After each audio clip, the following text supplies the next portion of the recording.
une interview que personne n'attendait. Alors qu'elle vient de sortir un livre pour donner sa vérité sur son mari Roman Polanski, accusé de viol et de plusieurs agressions sexuelles, mais qui partage sa vie depuis désormais plus de 30 ans, Emmanuelle Seigner a pu s'entretenir avec Samantha Gemmé. Américaine, celle-ci est considérée comme la première victime du réalisateur polonais. En 1977, alors qu'elle n'a que 13 ans, elle porte plainte pour viol, une plainte qui sera extrêmement médiatisée et qui est revenue dans la lumière en 2009, lorsque Roman Polanski est resté plus de 2 mois en prison en attendant d'être extradé vers les USA. Un retour qui ne lui avait pas vraiment plu. Depuis de nombreuses années, Samantha martèle avoir pardonné au réalisateur et ne plus se vouloir être considérée comme une victime. D'ailleurs, les deux femmes, qui n'ont que 3 ans d'écart, se sont entendues sur un point: le rapport à la sexualité a changé depuis leur adolescence. L'actrice, notamment, décrit la façon dont elle abordait ce sujet adolescente, alors qu'elle couchait avec les photographes qui la faisaient travailler comme mannequin, alors qu'elle n'était âgée que de 14 ans.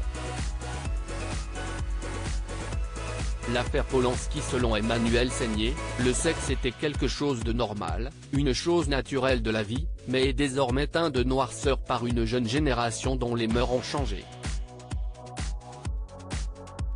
Un point de vue qui plaît à Samantha Gemmé, pour qui le sexe était récréatif, parfois transactionnel, qui se pratiquait pour passer du bon temps. La quinquagénaire ajoute même qu'il n'y avait rien de sacré ou de mauvais là-dedans. Un point de vue qui leur appartient et qui ne va sûrement pas plaire à tout le monde, surtout dans cette période de libération importante de la parole des victimes. Mais les deux femmes assument leur position et ont pu raconter, dans la suite de l'interview, leur vision de ce que l'on a appelé l'affaire Polanski, qui s'était produite en 2009.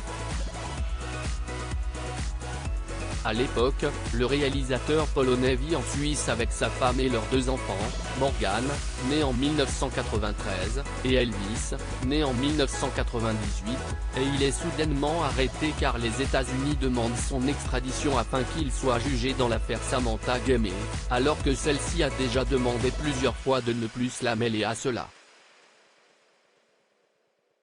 Emprisonné durant 9 semaines, ce qui a été très dur pour ces 2 adolescents selon sa femme, il est finalement resté d'abord en Suisse, puis est revenu en France.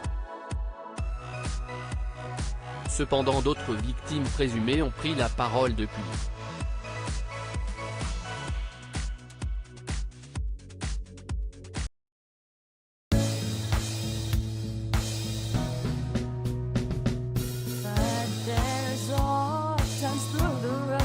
I think you